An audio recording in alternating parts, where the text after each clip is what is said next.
In the end, the Ottoman coin crisis was never only about a diluted coin. It was about a diluted foundation of trust. That is the part history can hide if we look only at metal, minting, and policy. An empire can still keep its banners. It can still pay officials. It can still march soldiers through ceremonial space. It can still preserve the language of order. And yet, something essential may already be slipping away.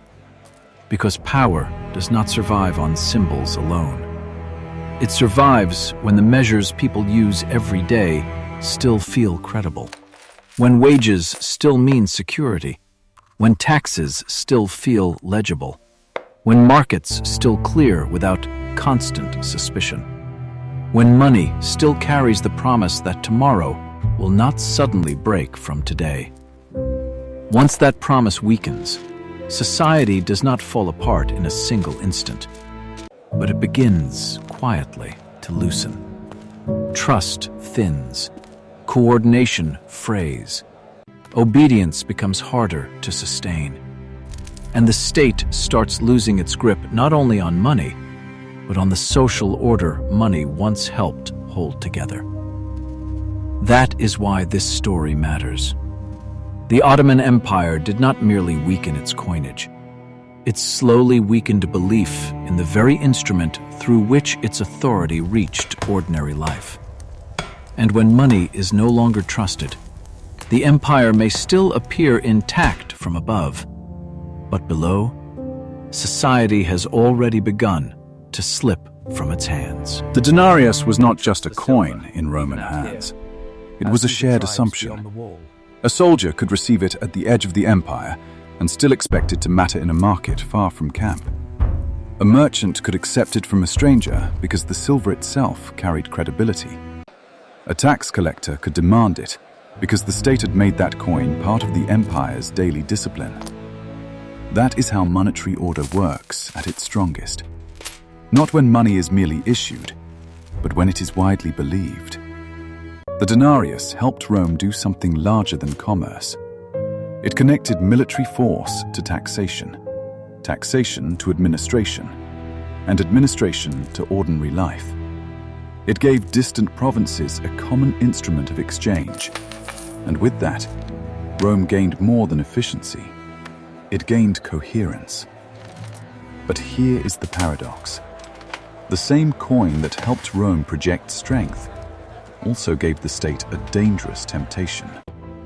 Because once political power controls the mint, it does not simply control payment, it controls the terms of trust.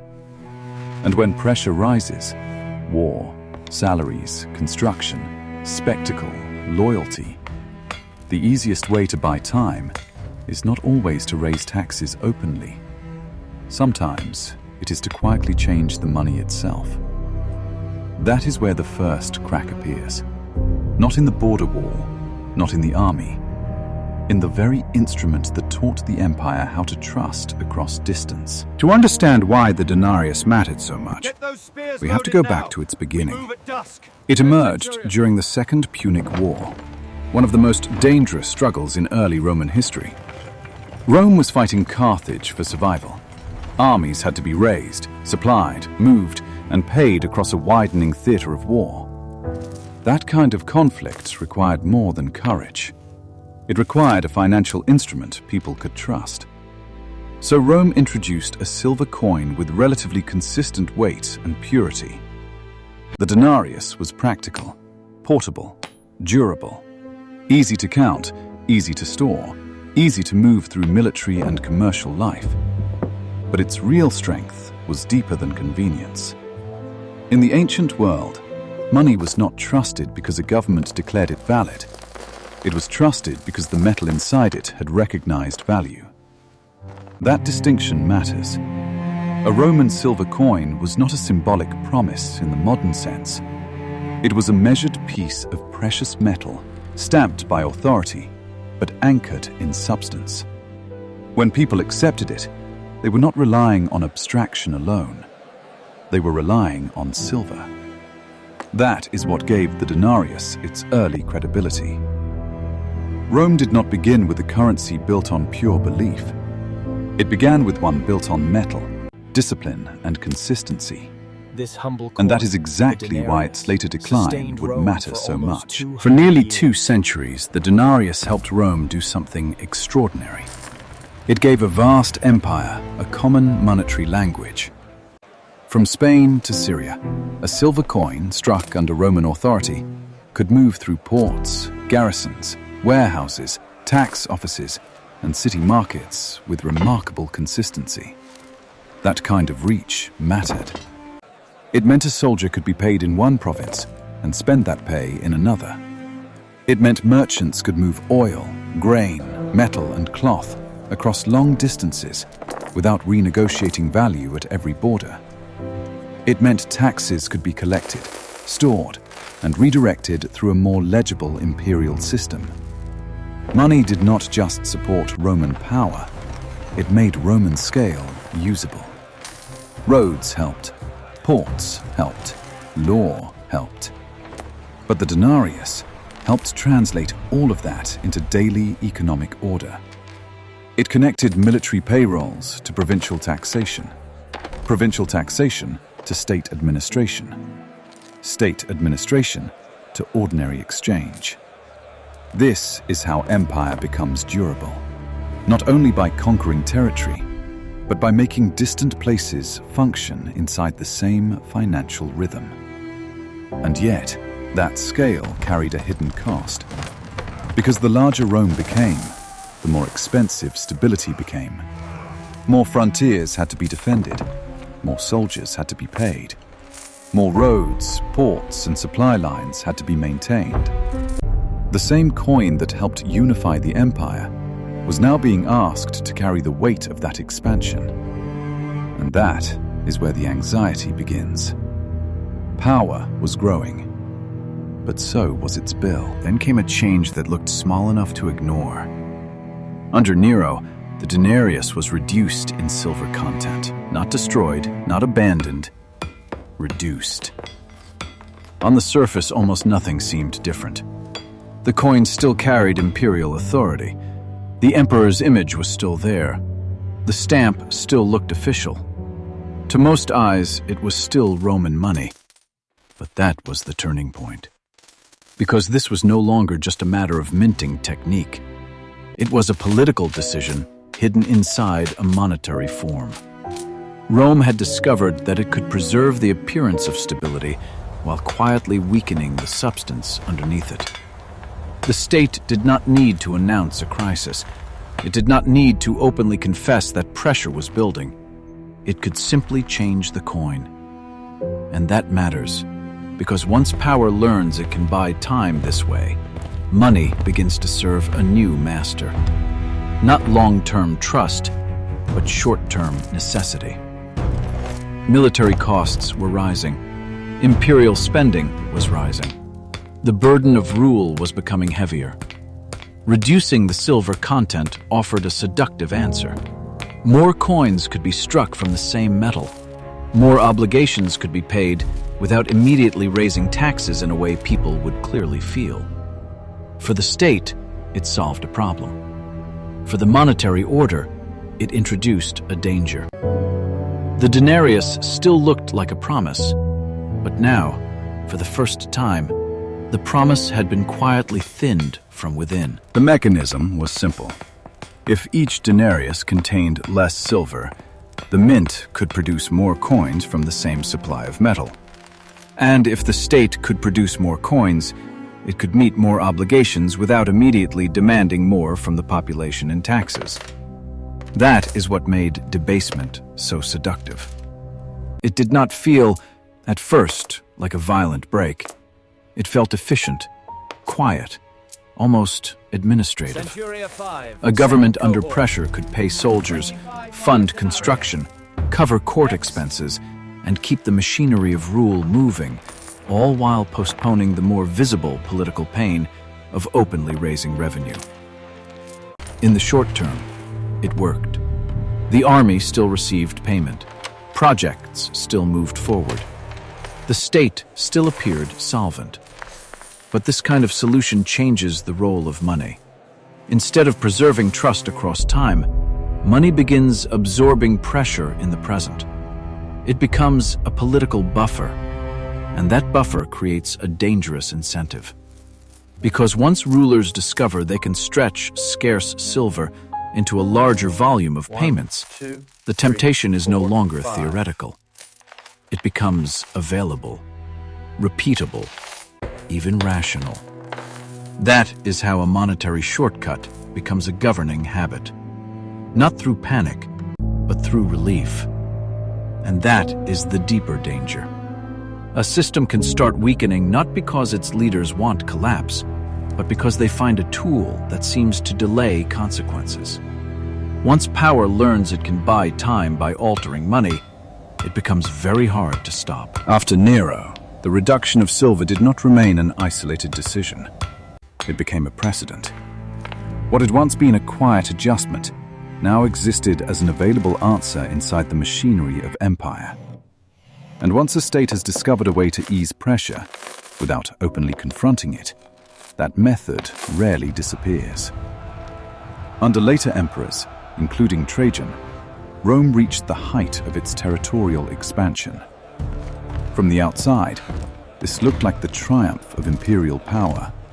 More land, more tribute, more prestige, more proof that the Roman system was working.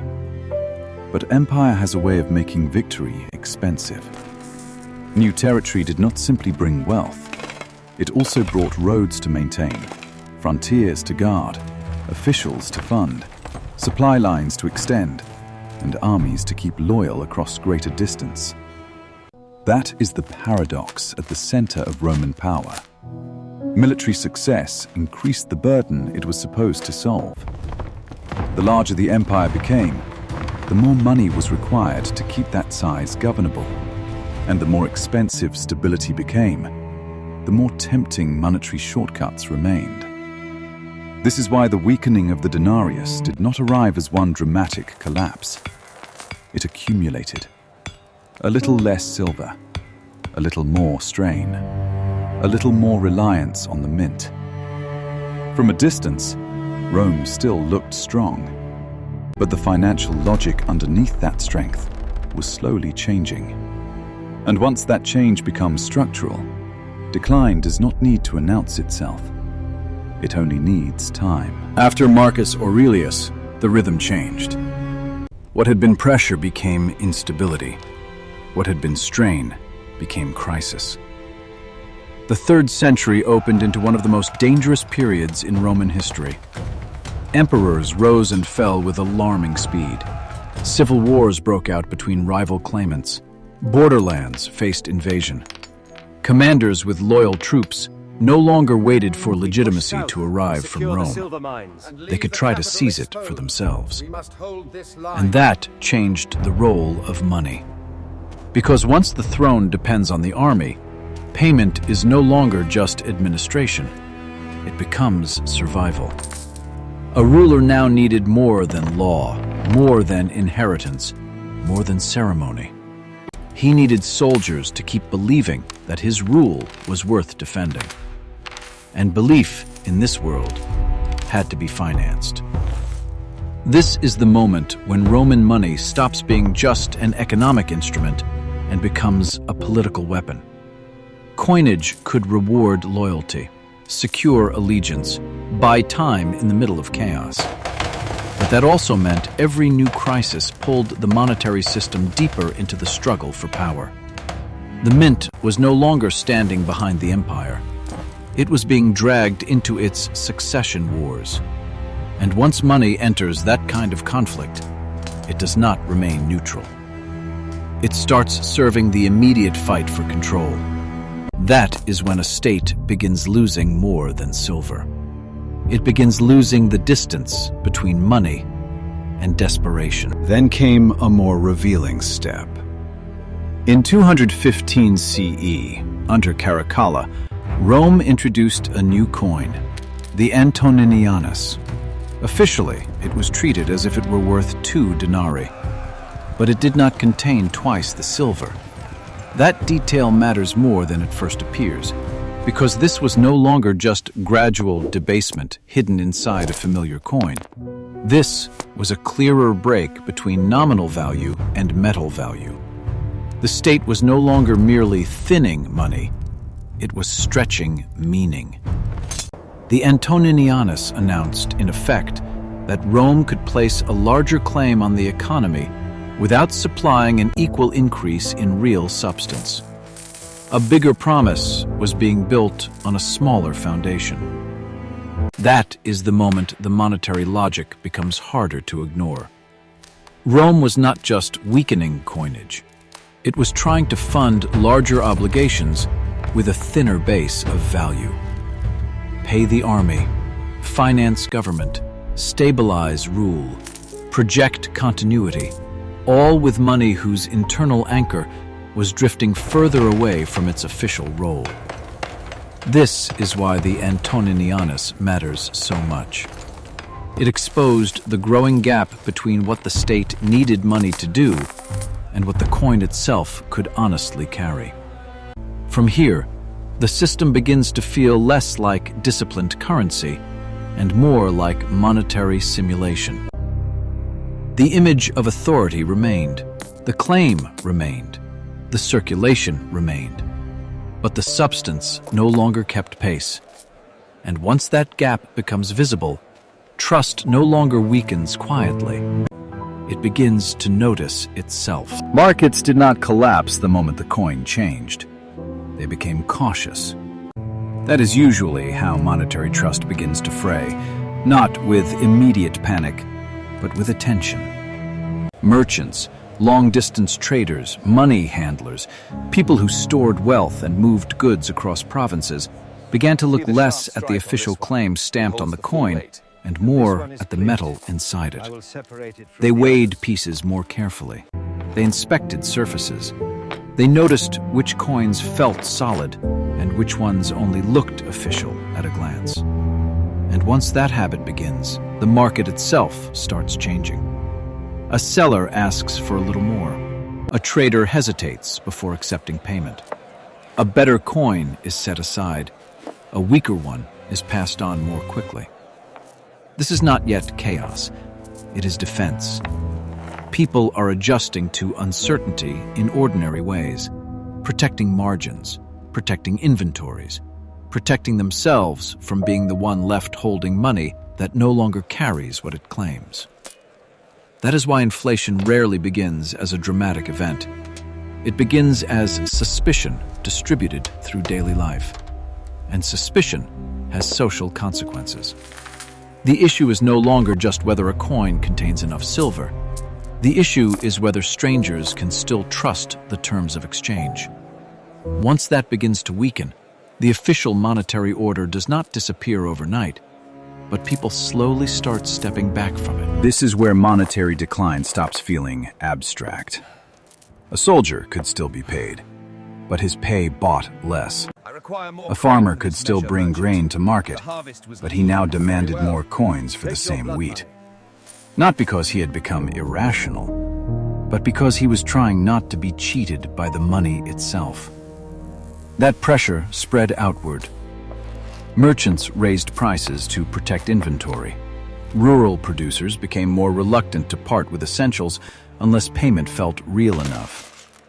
Tax collectors could still gather coin, but the value arriving at the treasury no longer carried the same purchasing power it once had. The state was collecting money, but it was losing capacity. And once that happens, the social atmosphere changes. People begin searching for forms of wealth that feel harder, safer, less corruptible. Gold becomes more desirable. Solid goods become more desirable. Direct exchange begins returning, not because society has forgotten money, but because money has stopped doing its job well enough. That is one of the darkest effects of inflation. It does not just make life more expensive. It makes society rougher, more defensive, more suspicious, more transactional in the harshest sense. When money weakens, trust has to be replaced by caution. and caution is slower, colder, less humane. That is why a monetary crisis is never just about prices. It changes the texture of daily life. It makes every exchange feel heavier. By now, the problem was feeding itself. Each new emperor faced the same brutal reality. He did not inherit a stable throne. He inherited a bargain. Rule depended on the army, and the army had to be paid. Not eventually, not symbolically, immediately. That changed everything, because every succession crisis now carried a monetary price. A new ruler needed loyalty fast. Loyalty required donatives, higher pay, visible rewards, proof that backing the right man would be profitable. So more coin was struck. But the more coin the state produced to secure the throne, the weaker the currency became. And the weaker the currency became, the less that payment could actually buy, which meant soldiers demanded more. That is the spiral. Money was no longer merely reflecting instability, it was helping reproduce it. A weaker currency made the army harder to satisfy. A harder to satisfy army made political survival more expensive, and political survival pushed the state back toward the mint again and again. This is the darkest turn in the Roman story. Money becomes both the symptom and the weapon of crisis. The empire needed coin to preserve order, but the way it produced that coin kept corroding the very trust that order depended on. At that point, the state is no longer managing pressure, it is circulating it. And once power begins financing its own insecurity this way, the system does not just become unstable, it becomes trapped. By the time Diocletian came to power, the damage was no longer subtle. Prices had risen too far, trust had thinned too much. The monetary disorder that had built over decades was now pressing into every layer of Roman life. Diocletian understood that the empire needed control, but control is not the same as repair. So he turned to command. In 301 CE, the Roman state issued one of the most ambitious economic decrees in ancient history, a vast attempt to impose maximum prices across the empire. Wheat, wine, meat, transport, labor, cloth, daily necessities, all of it was brought under official limits. The message was clear. The state would decide what things were allowed to cost. And behind that message stood coercion, enforcement, punishment, fear. But price ceilings can restrain a number on paper. They cannot restore the monetary trust that made exchange work in the first place. If sellers believe the coin is weakening, they do not become confident because the law tells them to. They become evasive. Goods disappear from the official market. Trade slips into private channels. Scarcity deepens. Black markets spread. That is the real lesson here. Power can stamp a coin. Power can threaten a merchant. Power can publish an edict. But it cannot command trust back into existence by decree alone. And when a state discovers that limit, it is forced to confront something far more serious than inflation, the limit of authority itself. Rome did not fully recover the old silver world. It replaced it. Under Constantine, a new gold coin, the Solidus, began to restore something the empire had been losing for generations: confidence. Gold held value more firmly. Its standard was steadier. Its credibility traveled better through administration, taxation, military payment, and long-distance exchange. That mattered. Because a monetary system does not revive when people are told to trust again. It revives when enough people begin finding the new instrument harder to doubt. The Solidus helped do that. But this was not a return to the Denarius Rome once knew. Constantine did not rebuild the old silver order. He built a different one on top of its ruins. That distinction is important. The empire found a way to stabilize part of its financial structure. It found a stronger anchor. It regained a degree of control. But the earlier monetary world had already been broken. Only the gold. The denarius, once the quiet backbone of Roman exchange, was no longer the coin that held the system together. The old promise had not been repaired. It had been replaced. So, yes, the reform mattered. It helped preserve continuity. It gave the empire a more durable instrument. But it also marked an ending. Rome saved the system, just not the same system it had before. The Roman world is gone. Its silver coins are gone. Its imperial mints are gone. Its roads no longer carry the same state across 3 continents. But the logic is not gone. Because the deeper lesson of Rome is not that modern money works the same way ancient coinage did. It does not. Our currencies are built differently. Our institutions are different. Our financial tools are far more complex. But when political pressure and financial strain converge on a state, the temptation remains strangely familiar. Money becomes the place where delay feels possible. A government facing military burden, debt pressure, social unrest, or fiscal stress may not want to impose the full cost immediately. And that is when monetary systems become vulnerable to politics. Not always through silver content, not always through coins, but through the same underlying impulse: to soften pain now and let trust absorb the shock. That is why Rome still matters, not because history repeats in a simple form, but because power still prefers instruments that can postpone consequences. And money, when enough people still believe in it, can do exactly that. Until belief begins to thin, that is the part that should feel familiar. Technology changes. Trust does not.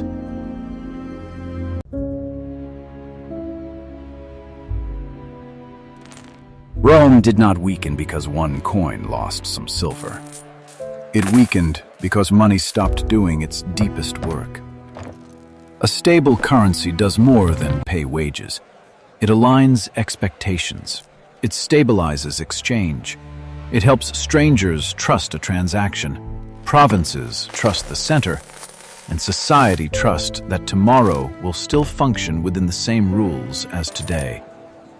That is what Rome began to lose. Not all at once, not with one decree, not with one emperor.